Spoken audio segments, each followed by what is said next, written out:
So today, what I thought I'd do is something different, something that I've been thinking of doing for a while, and I was just finding the right opportunities really to undertake it. Um, so I recently managed to get hold of the Imperial Space Marine 2016. I wasn't able to buy it on that weekend that it was available, but my brother managed to get hold of it for me, so that's most appreciated. So it's sort of an early birthday present and bits and pieces like that. So the idea of this video is to sort of do a chat and build sort of type video. So I'm gonna basically put this together and just have a quick chat about a few bits and pieces of the channel and other bits and pieces as well. Alongside this model as well, I was able to get hold of this as well, which is just an absolutely brilliant book for someone like me who really enjoys the fluff side of the hobby. And I've been around since second edition when I was introduced to 40k and so on at school and so on. So a lot of the contents of this book I haven't seen since sort of 20 years or 20 years plus content. So yeah, so I'm going to talk about this book as well as we go through. So what I'm going to do is readjust the camera and then we can get started. All right, see you in a minute, guys. Bye. Hi, and welcome back. So I've adjusted the camera now into a better position so that we can start having a look at these bits and pieces and so on. Before I have a look at the Space Marine, I just wanted to show you this picture here, which is this is a Jess Goodwin sketch, which is my all-time favourite sketch photo image from 40k. It's probably one of the earliest images I saw of a space marine, and it is basically just the best sort of sketch or image of a space marine I've ever come across. And to this day, I still think it holds up as a fantastic sketch, and I just love everything about this particular sketch as well. So I just wanted to show you that from the book first, before we sort of go on to an unboxing sort of thing. So I'll start off with some sort of like a unboxing of the Imperial Space Marine. You've probably seen bits and pieces around the internet and so on of the unboxing.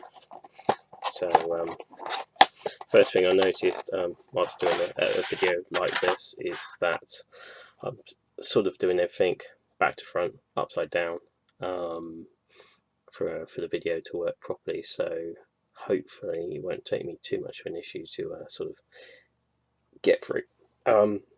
First thing to notice, it's got this like plastic case cover form bits and pieces there to put the sprue into, which is I haven't seen in a GW product. So it's been specially designed to put this sprue in place and not to ruin it and bits and pieces like that. So so I think maybe in the design process they decided that the actual sprue size was maybe too small, and they wanted to have a bigger size box to present it in and so on. So maybe they came up with that idea later on. So I'll just take that out there. You can see it's all tightly fitted in there and starting at your base, 32mm base, and the sprue itself there. Also in the box you also get a instruction manual, which has some colour on it as well, which is quite nice. I've had a look through this a little bit before as well, and it's pretty straightforward and simple to follow on there. But it's nice to see some colours introduced on the instruction assembly guide as well, so that's really cool as well. So, and then obviously you've got your standard sort of rules and bits and pieces in different languages and so on. So that's quite a cool thing there. So you've got everything you need to record that. So what I'll do is, as it's quite a simple model, what I'm thinking of doing is assembling, taking everything off the sprue and just assembling it in one go. So I'm going to do that, clean it up, and then come back in a second. Right, see you in a minute, guys. Okay, and welcome back.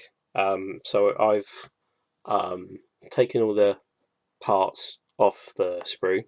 There's only sort of 11, 12 parts, so it's not going to be that difficult to remember, but I've put them in number order, sort of 1 through to 12, so I sort of don't forget. But I thought it would be the best way to do this part of the video, because otherwise you'll just be watching me clipping stuff off sprues and cleaning things up like that. So I thought that would be a better way of doing things.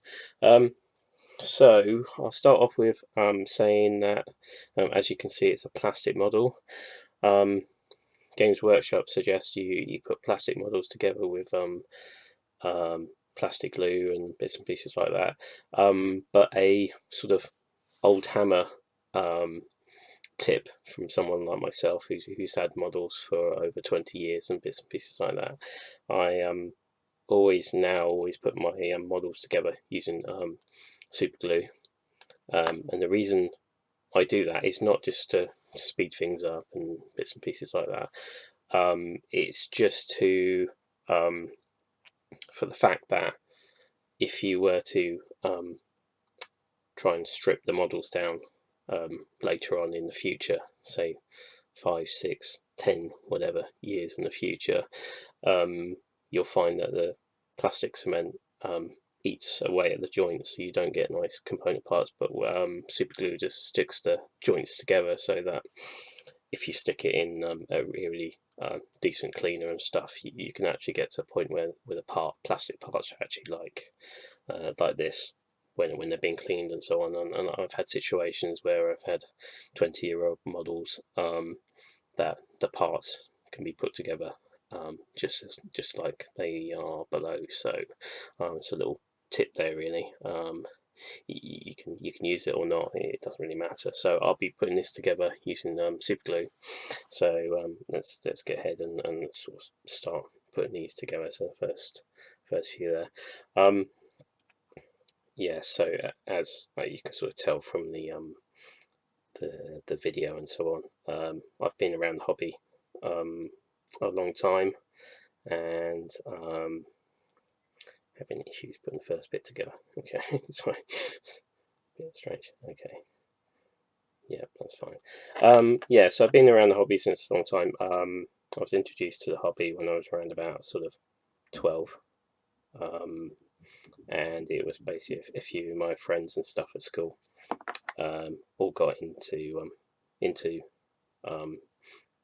collecting White Dwarf magazine, and obviously then that obviously progressed on to painting and collecting Space Marines bits pieces on there. My first ever White Dwarf was issue 126.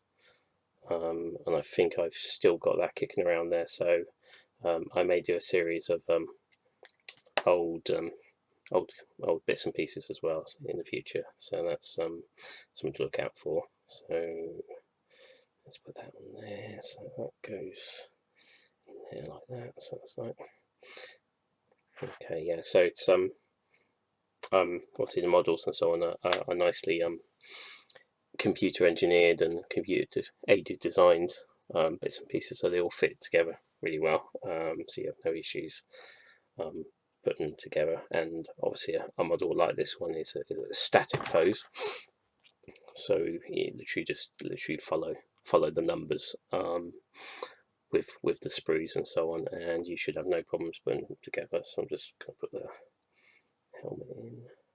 Yep, so that one.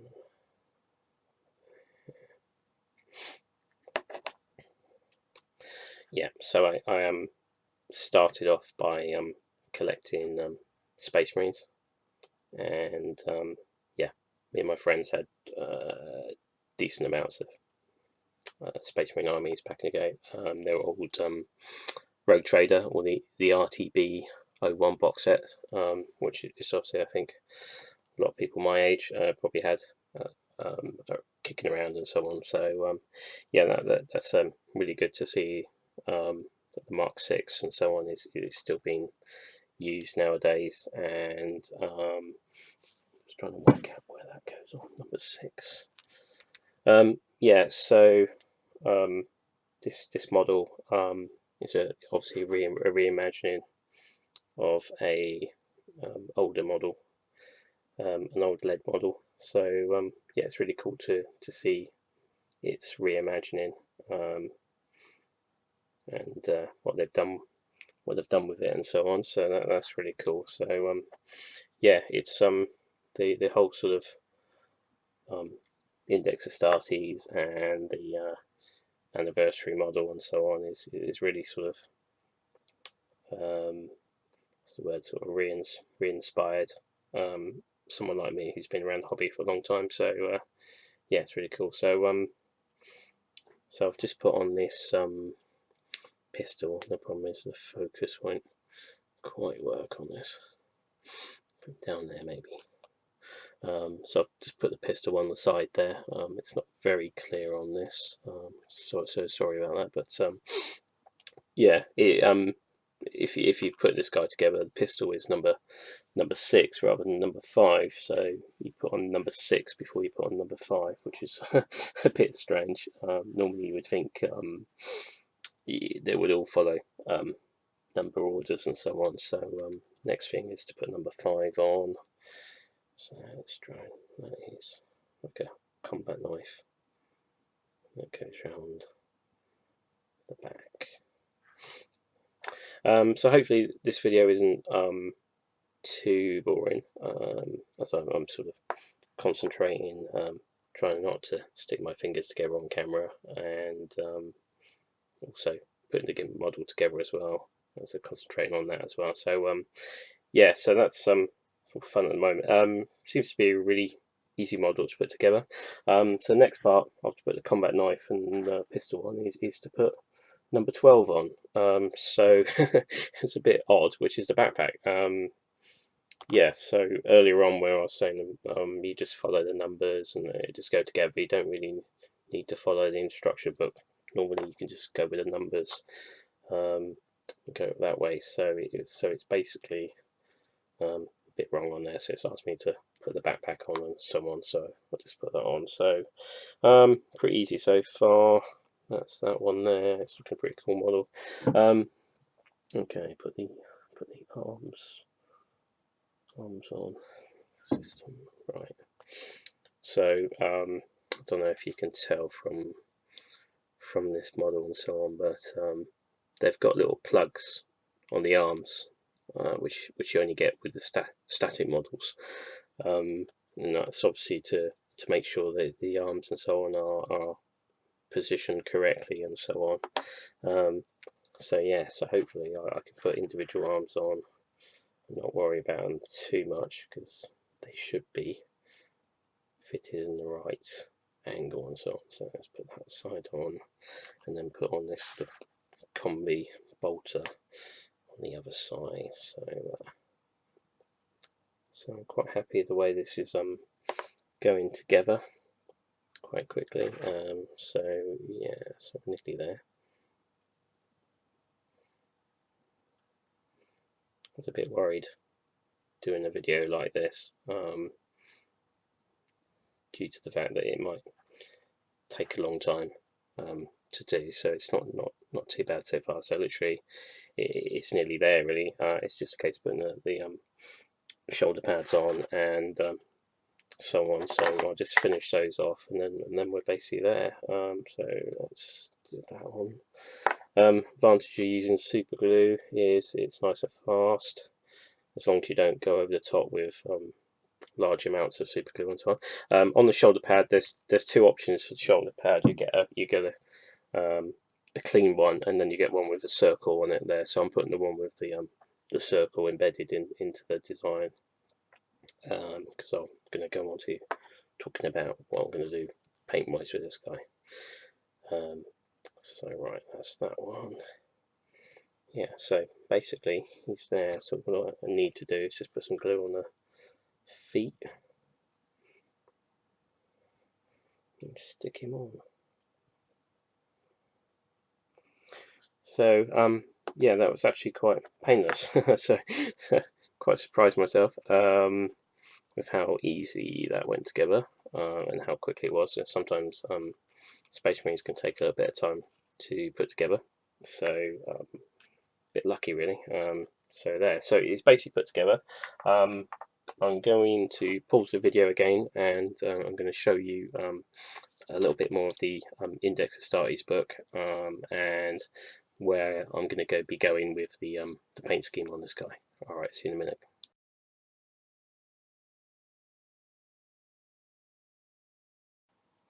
Okay, so welcome back. So I was just basically going to show you a few pages from this Index Astartes.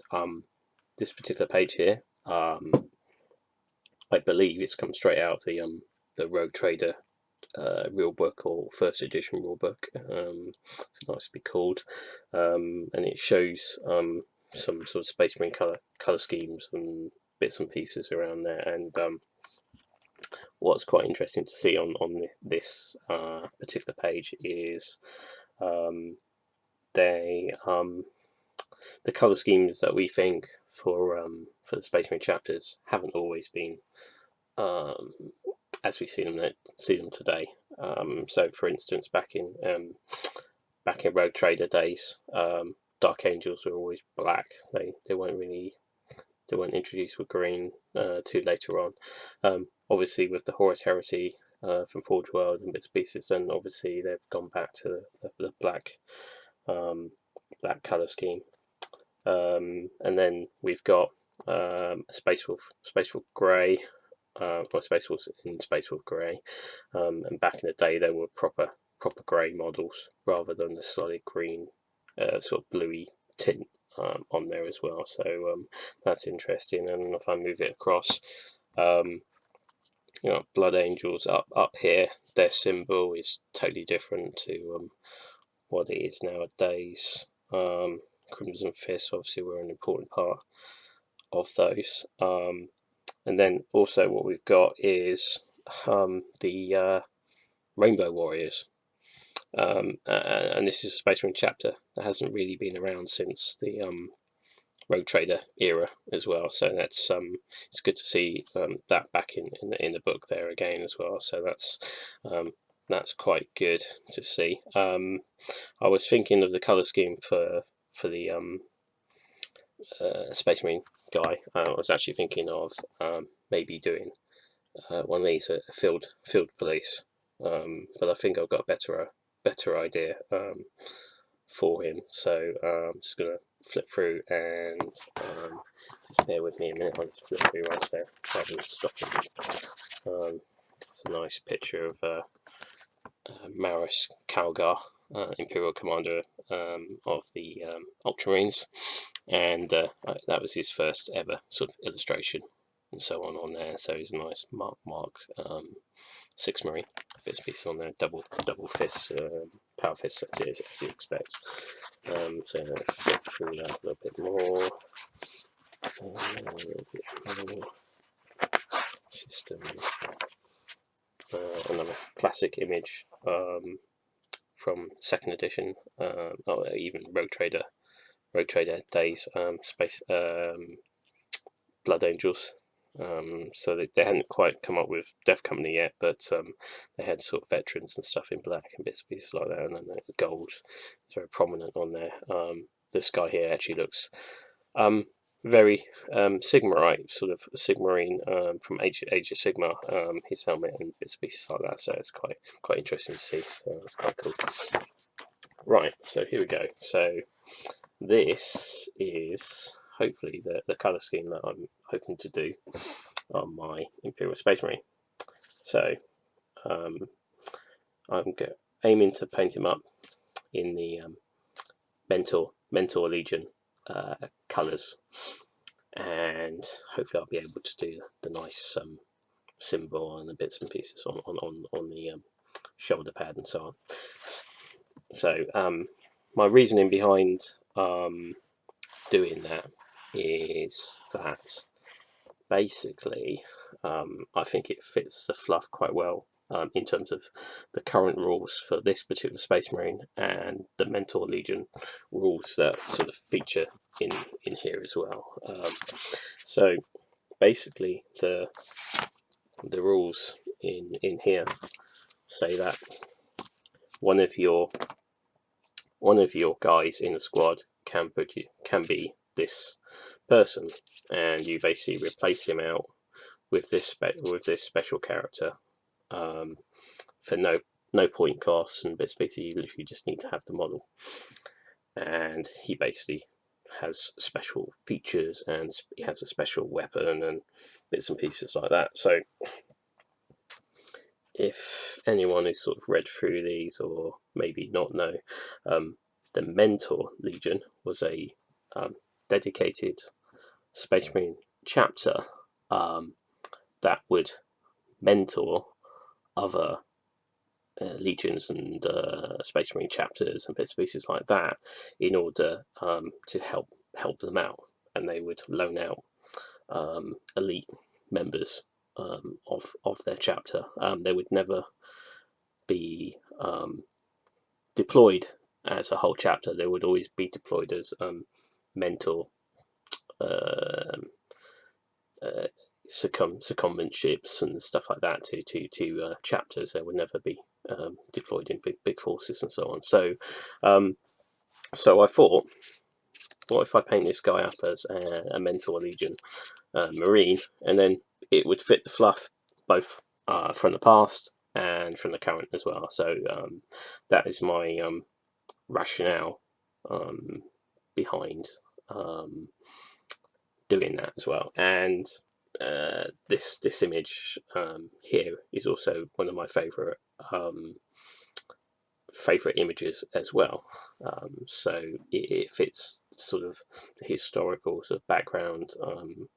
I've always wanted to do Mentor Legion bits and pieces, and even my first Horus Heresy army, the Death Guard bits and pieces. So I sort of went and made them a bit more Mentor Legion than Death Guard. So yeah, so I've always had an interest in the Mentor Legion as well. So that's my reasoning behind it. So yeah, so what I would probably do later on maybe is maybe do a sit and paint video for progress of this model as well. Hoping to freehand the symbol. I always thought the symbol was quite cool. It's like an owl, obviously for intelligence and Mentor Legion and bits and pieces like that. So hopefully the owl will be able to be freehanded onto the shoulder pad there as well, and hopefully I'll be able to do a better quality video on those as well there. So okay, so I think I'm gonna maybe flip through a few other bits of this book, because this video is getting quite long now. So it basically has all the rules for the Mentor Legion in there, but it also has things like the Legion of the Dam. It's another space sort of Space Marines I wanted to paint in the past, so that's interesting to have on there, and bits about dreadnoughts and things like that in there. And then it's got the original colour scheme for the Badab War, which obviously Forge World have expanded out into a 2-set book, so it's really cool.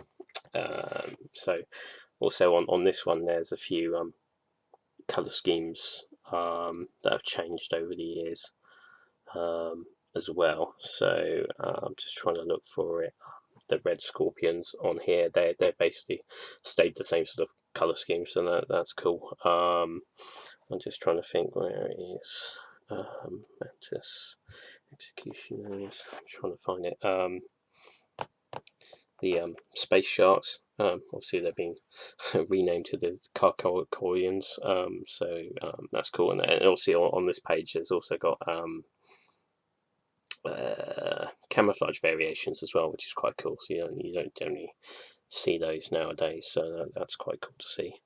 There it is. I'm just trying to find where it is. Right, yeah, found it.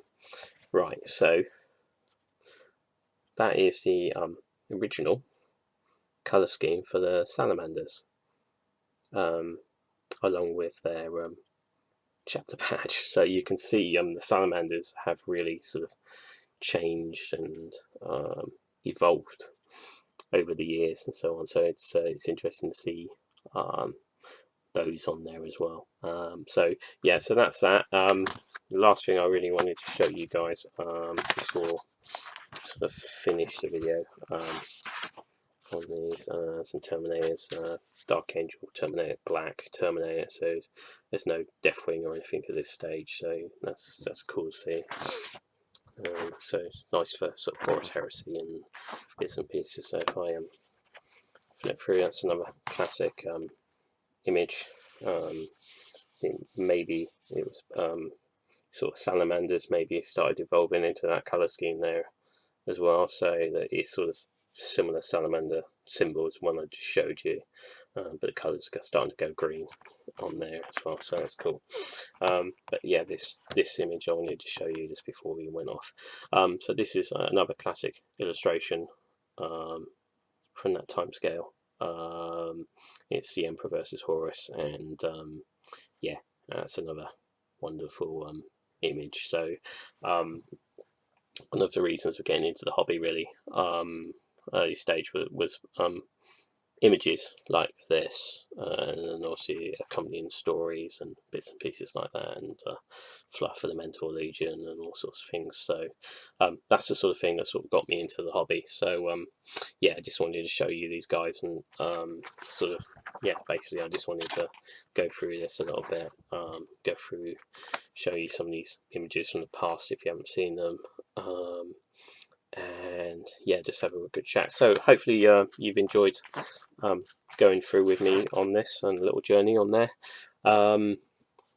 Yeah, hopefully it's not too boring, and hopefully I'll do a few more bits and pieces like this in the future, so that's cool. Just wanted to leave you on this image. I've seen this image before, but it seems to have been re-digitized and scanned in a much higher resolution than it's ever been shown before. So it's quite a basic photo and image and so on, but the actual detail and quality of the image is really good. And I've spent hours just looking at this image alone, sort of trying to pick up a few bits and pieces here and there. So yeah, I thought I'll leave you on that one. So so yeah, I'll maybe I'll leave some links to the book and stuff in the description below, but I'll see you guys in another video in the future. So thanks a lot, guys.